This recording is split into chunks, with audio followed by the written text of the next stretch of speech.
고민을 상담해 오는 성도분들께 성도님 미안해요. 성도님 죄송해요. 내가 미안해요. 여러분 이렇게 이야기하는 거 자주 보실 거예요. 저는 브라이언 박 목사님이 이렇게 하시는 것을 통해서 그분의 깊은 영성과 훌륭한 면모를 보는 것입니다. 여러분 저스트 지저스라고 하는 채널 저도 구독하여서 열심히 애청하고 있습니다. 근데 가끔 브라이언 박 목사님께서 고민을 상담해 오는 성도분들께 성도님 미안해요. 성도님 죄송해요. 이렇게 이야기하는 거 자주 보실 거예요. 그래서 많은 분들이 아마 왜 브라이언 박 목사님이 피해를 끼친 게 아닌데 왜 그분이 사과를 하지? 왜 목사님이 사과를 하지? 이렇게 아마 의문을 표하시는 분들이 계실 거라고 생각합니다. 여러분 성경에 보면요. 본인이 한 일이 아닌데 본인이 책임지겠다라고 하는 그런 면모를 보이는 그런 기사들이 등장합니다. 특별히 모세라고 하는 사람을 통해서 그게 드러나요. 이스라엘 백성들이 죄를 지었어요. 모세는 죄짓지 말라 그랬어요. 근데 이스라엘 백성들이 죄를 지었어. 그럼 벌을 누가 받아야 됩니까? 이스라엘 백성들이 받아야 되는 거예요. 하나님께서도 공의로우셔서 이스라엘 백성들을 버리겠다. 이스라엘 백성들을 다 죽이겠다. 이렇게 말씀하십니다. 자, 그러면 정상적인 이 논리를 가진 사람이라면 하나님께 이렇게 얘기해야 돼요. 하나님, 어쩔 수 없었습니다. 저도 아무리 이스라엘 백성들을 잘 얼르고 달래고 해가지고 죄 안 짓게 만들려고 했는데 백성들이 죄를 짓는데 어떡합니까? 저도 뭐 저라고 별 수가 없었습니다. 근데 저는 죄를 안 졌으니 저는 일단 용서해 주시고 저 이스라엘 백성들을 처단하시든 마시든 알아서 하십시오. 뭐 이렇게 가겠죠. 근데 모세는 어떻게 합니까? 하나님, 저들을 죽이시려거든 차라리 저를 생명책에서 지워주십시오. 저들을 멸망시키려거든 차라리 저를 멸망시키십시오. 이렇게 얘기한다고. 이게 뭐예요? 사랑이잖아요. 사랑.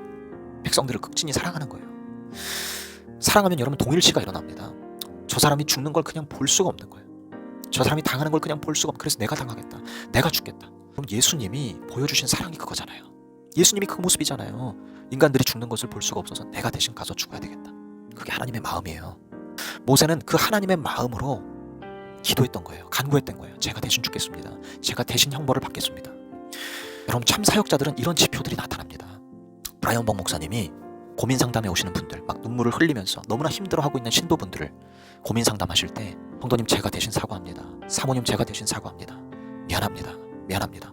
아니 브라이언 박 목사님이 피해를 끼치신 게 아닌데 목사님이 미안하다 그래요. 왜 그렇게 하시는 거겠어요? 목사님 안에 동일시가 일어나는 거예요. 너무나 속상한 거예요. 너무나 많은 크리스천들이, 목회자들이, 잘못된 신도들이, 잘못된 사람들이 피해를 끼치고 아픔을 주고 상처를 주고 고통을 준 것이 너무나 속상해서 자기의 죄처럼 자기의 과실처럼 여기는 거예요. 그래서 사과하는 거예요. 그런데 여러분 너무나 신기한 게요. 브라이언 박 목사님이 미안합니다라고 얘기할 때 목사님이 왜 미안하세요? 목사님이 하신 게 아닌데 이렇게 얘기하실 분들이 분명히 있을 거라고 생각하는데 한 번도 그렇게 말씀을 안 하세요. 한 번도 목사님 왜 미안해 하세요? 목사님이 아니라 제 남편이 혹은 목사님이 아니라 시어머니가 저한테 피해를 준 건데 저한테 고통을 준 건데 왜 목사님 미안해 하십니까? 이런 얘기를 한 번도 하는 걸 들어본 적이 없어요. 뭐겠습니까?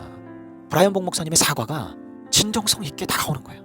마치 그 사람이 나에게 사과하듯이 마치 그 피해를 끼친 사람이 나에게 사과하듯이 그렇게 다가오니까 이거를 그대로 받게 되는 거예요. 그러니까 마음의 치유가 일어나는 거예요. 녹는 거예요.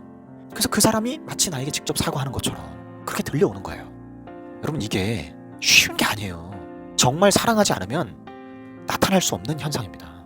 그래서 저는 브라이언 박 목사님을 1년 가까이 계속 구독해서 그분의 가르침을 듣고 또 그분의 어떤 성품과 또 그분의 사역을 제가 계속하여 보고 있는데 참 귀한 분이시다라는 생각이 들고 저도 목회자로서 저런 사역자가 돼야 되겠다 하는 생각이 듭니다. 여러분 목사님께서 하시는 그런 대신 사과하는 사역은요 여러분 인본주의 사역이 아니라 참 깊은 참 깊으신 하나님의 마음으로서 하는 성령의 사역이다 라고 저는 생각합니다. 참 너무나 많은 사람들이 그리스도인이면서 많은 상처들을 안고 살아가고 있어요. 그러니까 이 상처 문제가 교묘하게 우리의 삶을 계속해서 영향을 미치기 때문에 브라이언 박 목사님은 아시는 거예요. 이 상처 문제를 반드시 해결해야 저 사람의 삶이 온전한 대로 돌아가고 하나님과의 관계가 회복이 된다는 것을 아시기에 이 상처를 치유하고 거기서 자꾸 죄가 역사하는데 죄가 역사하지 않도록 이 상처를 아물게 하는 일을 브라이언 박 목사님이 하시는 겁니다. 그래서 저는 굉장히 귀한 사역이라고 생각하고 있어요. 저스트 지저스라고 하는 채널이 더 많은 분들에게 알려져서 한국교회 성도들이 건강한 사역자 통해서 건강한 사역에 영향을 받아서 건강한 신앙생활을 할 수 있기를 바라는 마음으로 영상을 찍게 되었습니다. 네, 감사합니다. 시청해주셔서 고맙습니다. 예전에 제가 브라이언 박 목사님 흉내 좀 내면서 브라이언 박 목사님에 대해서 평가를 한 영상이 있는데 혹시나 안 보신 분들은 또 찾아서 한번 보셔도 도움이 되실 것 같습니다.